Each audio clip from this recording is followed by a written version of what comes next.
Assalamualaikum, salam sejahtera bagi kita semua. Perkenalkan, saya Yos David Inso, salah seorang dosen tetap di jurusan Teknik Pertambangan Universitas Palangkaraya dan bergabung di institusi ini sejak tahun 2018. Untuk memenuhi persyaratan sertifikasi dosen tahun 2024 gelombang pertama, maka saya akan menyampaikan dokumen PDD UKT-PT atau pernyataan diri dosen dalam unjuk kerja Tridharma Perguruan Tinggi di bidang pengajaran. Mata kuliah yang saya ampu ada beberapa, di antaranya ventilasi tambang bawah tanah, metode penambangan bawah tanah, komputasi tambang, GIS pertambangan, dan kelistrikan tambang. Mata kuliah yang saya gunakan sebagai bahan dalam penyusunan dokumen PDD UKT-PT ini adalah mata kuliah GIS pertambangan. Mata kuliah ini dapat diprogramkan oleh mahasiswa pada semester ke-6 dengan persyaratan sudah menempuh mata kuliah komputasi tambang. Dalam bidang pengajaran yang saya sampaikan akan memuat beberapa unsur terdiri dari penyampaian materi dari saya selaku dosen, interaksi dengan mahasiswa selaku peserta didik berupa diskusi dan tanya jawab. Yang berikutnya adalah mengadakan kuis, tugas perorangan maupun tugas kelompok untuk menguji pemahaman peserta didik terkait materi yang sudah disampaikan. Kemampuan yang diharapkan ketika peserta didik sudah menempuh mata kuliah ini adalah: yang pertama, akan dapat memahami tentang GIS, perangkat GIS serta penggunaannya. Yang kedua, mengenal jenis-jenis data GIS, pemanfaatan serta komponen GIS. Yang ketiga, mampu melakukan import peta-peta parameter kesesuaian lahan pertambangan ke software ArcGIS. Yang keempat, mampu menghitung luas kawasan, membuat peta radius dengan fitur buffering, dan olah data dengan cara overlay beberapa peta parameter. Yang kelima, memahami konsep kesesuaian lahan untuk usaha pertambangan dan memahami cara menentukan parameter-parameter yang akan digunakan. Yang keenam, dapat melakukan analisis kesesuaian lahan pertambangan. Materi pembelajaran dalam mata kuliah ini adalah: 1. Kontrak perkuliahan dan pendahuluan berupa pengertian tentang GIS. Yang kedua, pengenalan perangkat dan komponen GIS. Yang ketiga, jenis-jenis data GIS, fungsi dan penggunaan GIS. Yang keempat, sejarah peta dan pengembangan GIS. Yang kelima, proyeksi peta dan sistem koordinat. Yang keenam, pemanfaatan GIS di bidang pertambangan. Yang ketujuh, import peta ke software ArcGIS. Yang kedelapan, sistem koordinat dan menghitung kawasan. Yang kesembilan, menggunakan atau mengolah peta radius menggunakan fitur buffering. Yang ke-10 yaitu melakukan olah data dengan cara overlay. Yang ke-11, cara menentukan parameter-parameter kesesuaian lahan di bidang pertambangan. Yang ke-12, melakukan analisis kesesuaian lahan pertambangan. Yang ke-13 adalah output dengan cara membuat layout peta. Metode pembelajaran yang digunakan dalam penyampaian mata kuliah ini antara lain terdiri dari: 1. Kuliah atau penyampaian materi. Yang kedua, diskusi tanya jawab atau responsi dari mahasiswa dan dosen. Yang ketiga, tugas mandiri. yaitu mengulas artikel ilmiah sesuai dengan materi pertemuan pada pekan tersebut, atau membuat artikel ilmiah sesuai template yang sudah ditentukan. Dengan ini diharapkan akan menciptakan kebiasaan bagi mahasiswa dalam membuat suatu karya ilmiah.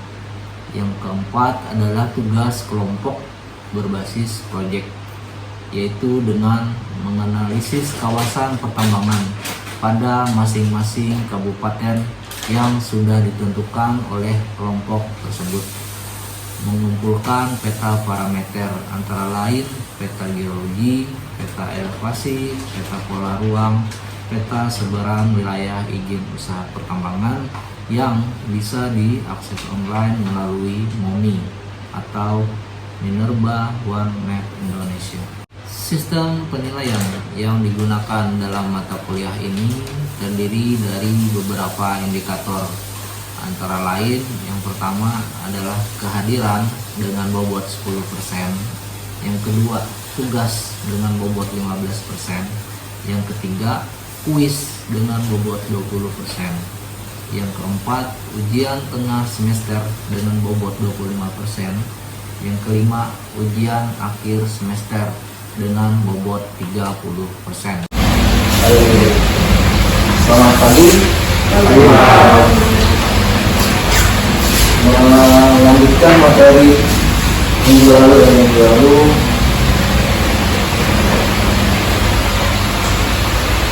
untuk mata kuliah ini kan ada Sabta dan Kanoke ya. Nah, sekarang kita di pertemuan 13 yaitu masuk ke cara menganalisis sebuah lahan per kawasan. Kalian bisa tidak mengukur jarak dari kampus UPR ke Bundaran Besar. Kira-kira bisa tidak? Pakai apa? Pakai meteran. Bisa ya? Dari kampus UPR ke kilometer 6 ada stadion di situ. Masih bisa? Masih bisa ya. Nah, kalau ke Tanjung atau ke Sampit gitu, sudah lintas kabupaten,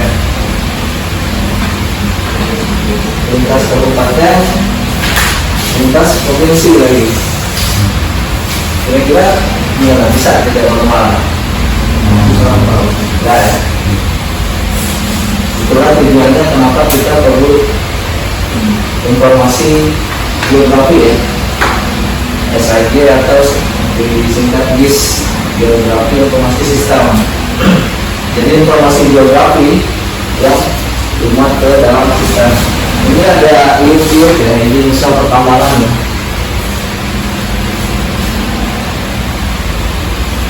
Ada 1, 2, 3, 4, 5, 6 di dalam satu liuk itu yakin tidak semua kawasan itu layak atau sangat sesuai untuk diusahakan sebagai aktivitas ya atau usaha pertambangan. Tidak semua ya. Karena apa? Nah, ini di dalam satu liuk di gambarnya ya, di bawahnya ada apa? Ada yang biru, ada yang ungu, ada yang hijau, sangat sesuai ya. Karena ditumpang tinggikan ya atau dioperasi dengan peta kawasan lainnya. Kan ini kabupaten ya, ini kabupaten ya. Ini adalah peta kabupaten. Di dalam satu peta kabupaten ini ada kawasan pemukiman, ada kawasan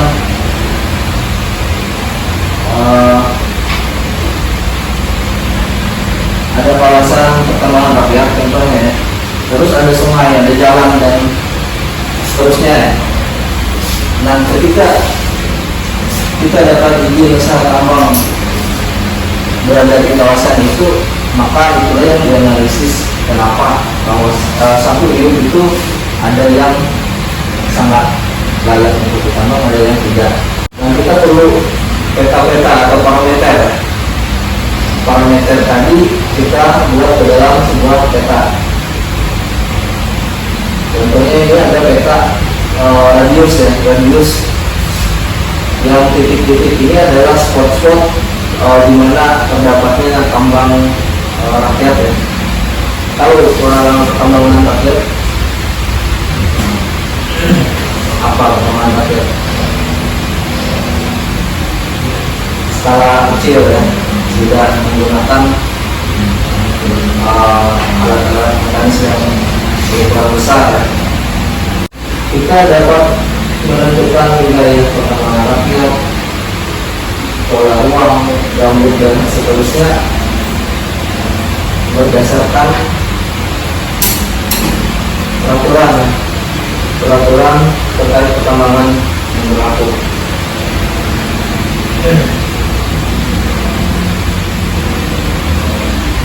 Dan sebelum kita membuat peta tadi, kita menentukan parameter nih. Menentukan parameter. Kita bisa analisis bahwa satu ini tadi sesuai dan tidak tadi berdasarkan parameter yang kita susun. Nah, berdasarkan referensi Balai Penelitian Tanah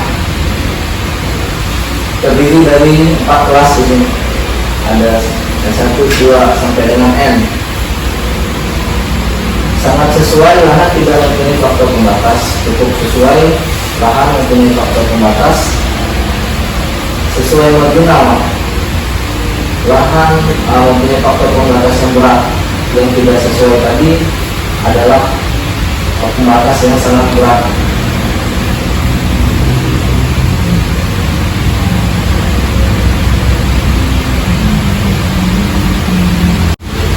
Dikatakan kawasan lindung ya, berdasarkan peraturan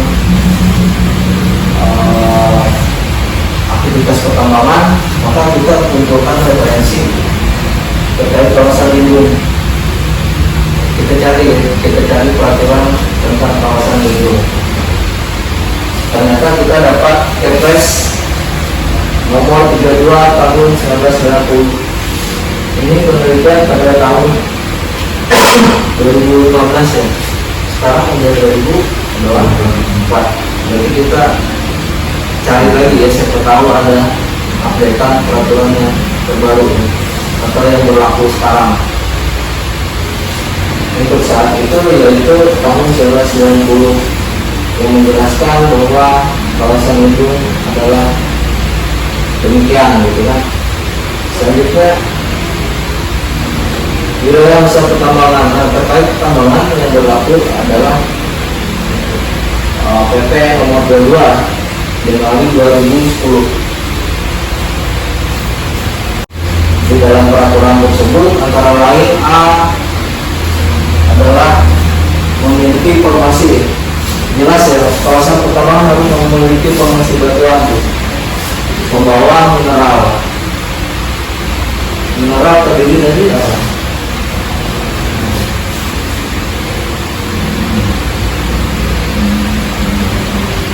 Logam dan batuan. Undang-undang minerba, tahu ya kata perpanjangan dari minerba. Mineral adalah logam dan batuan dan batu bara sendiri. Selain itu yang kedua memiliki sikapan biologi. Mineral radioaktif, logam, mineral bukan logam dan batuan itu mineral. Selanjutnya dia harus memiliki potensi sumber daya.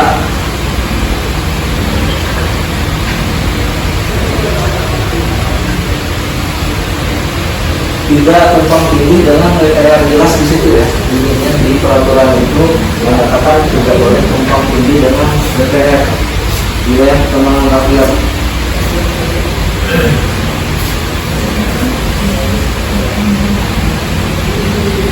Selanjutnya, memanfaatkan pertambangan berkelanjutan merupakan kawasan pertambangan sesuai dengan rencana tata ruang. Nah, tata ruang itu yang PKN tadi apa pola ruang gitu. Di situ ada semua ya, ada semua kawasan pertambangan, kawasan perhubungan, perkebunan, pertanian, daerah lindung dan seterusnya di peta pola ruang itu. Makanya kalau kalian ingin mendirikan apa, bisa bikin usaha, entah di perkebunan kah, pertanian atau bikin perumahan, maka pertama kita harus sesuaikan pola ruang tadi itu, antisipasi agar tidak menjadi masalah dari kemudian hari.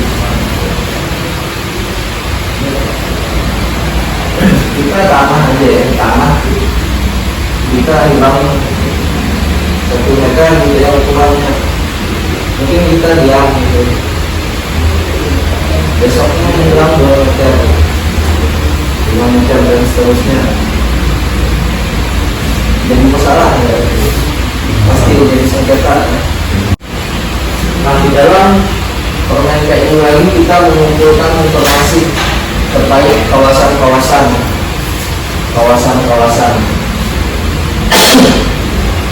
Di Permen PU nomor 41 PRT tahun 2007 menyatakan kegiatan tambang tidak boleh di kawasan lindung. Maka kita kumpul peraturan berkaitan dengan kawasan lindung tadi ya. Tidak boleh menimbulkan kerusakan lingkungan. Lokasi tidak terlalu dekat dengan permukiman. Jelas di situ dikatakan jarak permukiman adalah 1-2 km bila ada bahan aktivitas peledakan. Kalau tidak ada aktivitas peledakan, boleh sampai dengan minimal 500 meter. Terus lokasi tambang tidak terletak di daerah lingkungan. Ayo tahu daerah lingkungan. Daerah cekungan air, daerah mata air. Mata air tahu untuk kita apa sumber air, kita bikin sumur bor itu ya, soalnya kita ada mata air atau ada jumlah air karena kita dalam membuat analisis sebuah lahan ini kita outputnya kita dapat peta formasi batuan, peta radius wilayah rakyat, pola ruang, sebaran dan pemilihan lereng. Ini adalah parameter 1, 2, 3, 4, 5 yang menentukan bahwa suatu kawasan tersebut sesuai, sangat sesuai, bahkan sampai tidak sesuai. Kalau kita punya peta cekungan air dari atau peta imbuhan daerah imbuhan, kita bisa tambahkan di sini. Berarti dia dari 6 parameter. Semakin banyak parameter, semakin valid suatu kawasan tersebut bahwa layak untuk tambang, sesuai tambang atau tidak layak.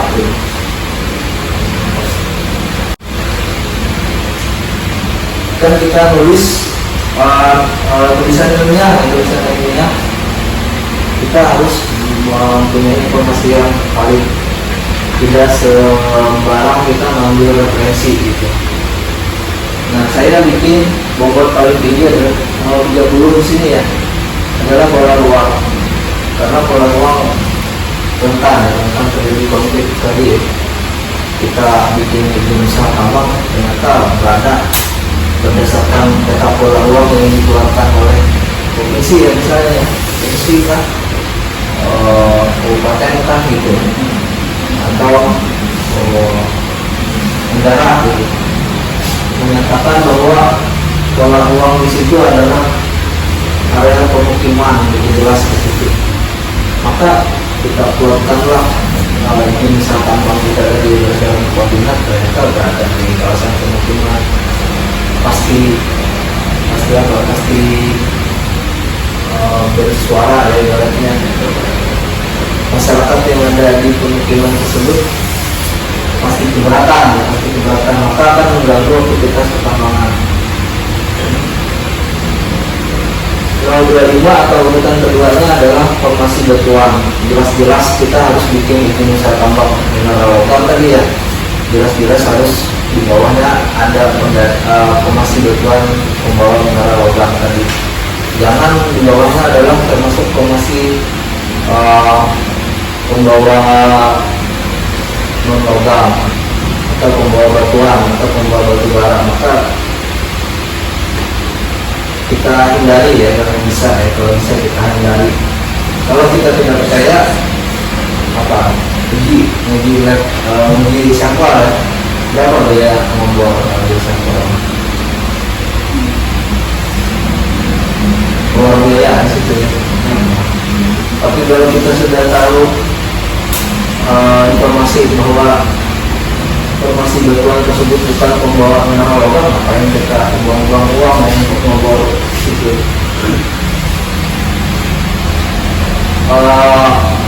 Paling berpengaruh nomor 2 adalah formasi batuan. Ketebalan pola ruang ketebalan gambut karena masih merupakan kawasan lindung, maka merupakan paling mempengaruhi adalah persekalaman yang urutan ke-3. Pemiringan lereng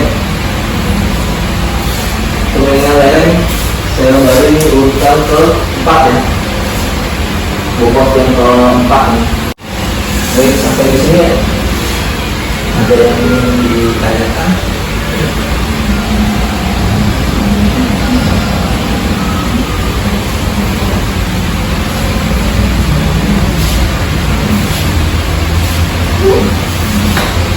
Jadi bis itu tadi ya membantu kita jauh lapangannya sini ke mana, ke samping misalnya atau ke daerah itu perlu biaya tenaga. Kalau nggak harus kita ke lokasi, bisa dipindahkan, maka kita usahakan dulu dengan metode yang seperti ini. Dari metode di sini ya, geografi informasi sistem ini, apabila sudah yakin, kita bisa teruskan eksplorasi. Misalnya kita eksplorasi lahan tersebut, kawasan tersebut benar-benar gitu ya, kita turun ke lapangan. Tapi kalau dari informasi kondisi ini aja sudah tidak sesuai ya, jadi antisipasi ngapain kita keluar tenaga ke lapangan gitu. Oke, saya rasa jelas ya semua ya, jelas semua seperti biasa. Agar lebih memahami ya terkait materi, maka sebaiknya mempraktekkan dengan ini ya, kita ada bikin tugas kelompok berdasarkan tugas yang dikerjakan, bisa kita bahas biar kita bisa tahu progresnya seberapa paham, seberapa bisa kita mengaplikasikannya ke penelitian yang akan kita lakukan atau ke pekerjaan yang akan kita lakukan. Di sini membuat peta pola ruang yang tadi ya, peta RW membuat radius pada sungai. Di dalam sebuah peta kan ada jalur sungai gitu ya, jalur sungai. Nah, di sungai tersebut kita identifikasi, kita bikin dia radius 100 sampai 500 meter, terus ada ring lagi radius 500 dan seterusnya. Peta geologi, kita perlu peta geologi, peta pengeringan lereng, peta pengeringan lereng. Ada yang pernah tahu peta pengeringan lereng? Peta topografi tahu? Itu kontur-kontur ya, kontur-kontur ketinggian. Kalau pengeringan lereng pernah? Yang 40% dari 30% itu bisa kita konversi ya. Cara konversi peta topografi tadi ke peta pengeringan lereng ada tutorialnya ya. Bisa cari di sumber informasi, bisa nonton di YouTube. Terus kita membuat peta wilayah di pusat pertambangan. Logam mengembang batubara. Dari mana kita bisa dapat itu? Sekarang sumber informasi berbasis itu ya, terbuka ya, bukan akses gitu. Kita bisa dapat informasi misal YouTube yang ada tuh bisa kita buka web portal atau Momi. Pernah dengar Momi? Pernah. Di situ ada ya. Kita tinggal klik daerahnya, kawasannya, kita bisa tinggal klik misalnya perusahaannya ya. Dia akan otomatis itu ya, otomatis dapat informasinya ya, dapat informasinya di website tersebut. Kita bikin satu kabupaten. Di dalam satu kabupaten ada terdiri dari beberapa 5 perusahaan. Nah, kita bisa buka video portal atau memulai. Oke, tugas jelas. Materi jelas juga ya. Nanti kita lebih mendalami ketika kita laksanakan kegiatan tugas ini. Saya rasa demikian ya. Pertemuan kita minggu ini tugasnya dikerjakan ya. Ada yang tidak paham bisa dikonsultasikan atau ditanyakan ya, sambil berjalan mengerjakan tugas sambil dikonsultasikan. Saya rasa demikian pertemuan kita hari ini ya. Sampai ketemu di pertemuan selanjutnya. Terima kasih, selamat siang, salam kantor. Demikian video singkat pelaksanaan dan pengembangan Tridharma Perguruan Tinggi yang saya lakukan di bidang pengajaran. Semoga bisa memberikan gambaran terkait aktivitas saya sebagai dosen dalam menyampaikan dokumen PDD UKT PT sebagai salah satu persyaratan dalam mengikuti sertifikasi dosen tahun 2024. Akhir kata, saya ucapkan terima kasih. Sampai jumpa. Salam sehat. Salam tambang.